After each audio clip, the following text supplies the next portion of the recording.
In the early 1800s, London was a swelling metropolis, struggling to manage a surge of daring jewel heists and brutal murders.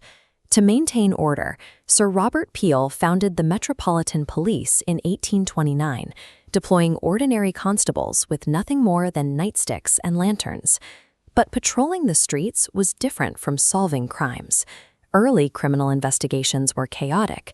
A constable usually had to catch a culprit in the act, or investigators would simply rely on neighborhood gossip, allowing a coroner to declare a cause of death based on the most convincing testimony. Crime scenes were routinely compromised. When a murder occurred, crowds of curious neighbors and even the officers themselves would trample through the area.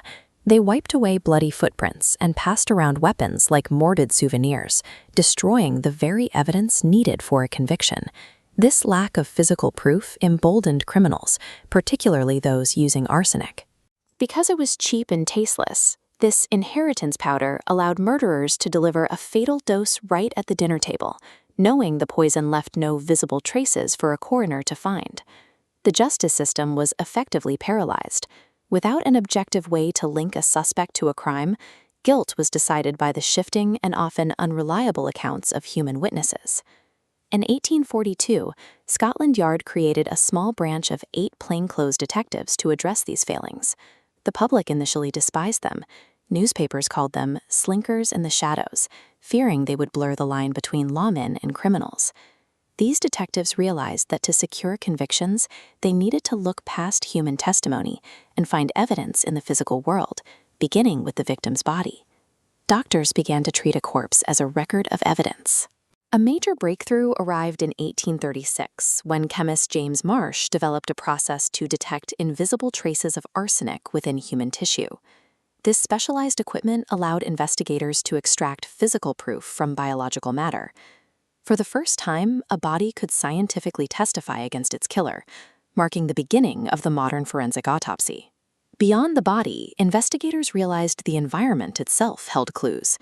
This was a lesson learned through the failure of the Jack the Ripper investigation, where trampled crime scenes prevented detectives from identifying the killer. By the 1860s, police began using photography to provide an objective record of these environments. A camera could capture the exact placement of a weapon or the pattern of a bloodstain before anyone had the chance to disturb the scene. This technology allowed investigators to mathematically freeze a moment in time.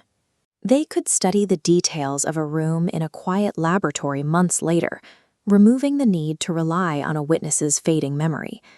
Even when a crime was documented, identifying the suspect remained a challenge.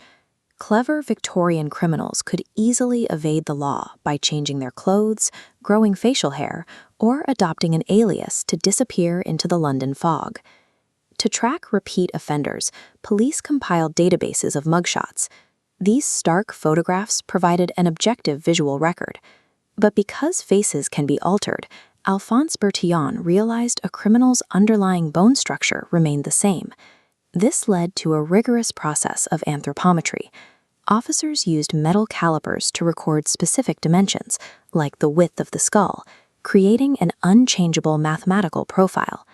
These measurements were recorded on identification cards, merging the mugshot with physical data to ensure a suspect's identity was locked into a permanent, undeniable record.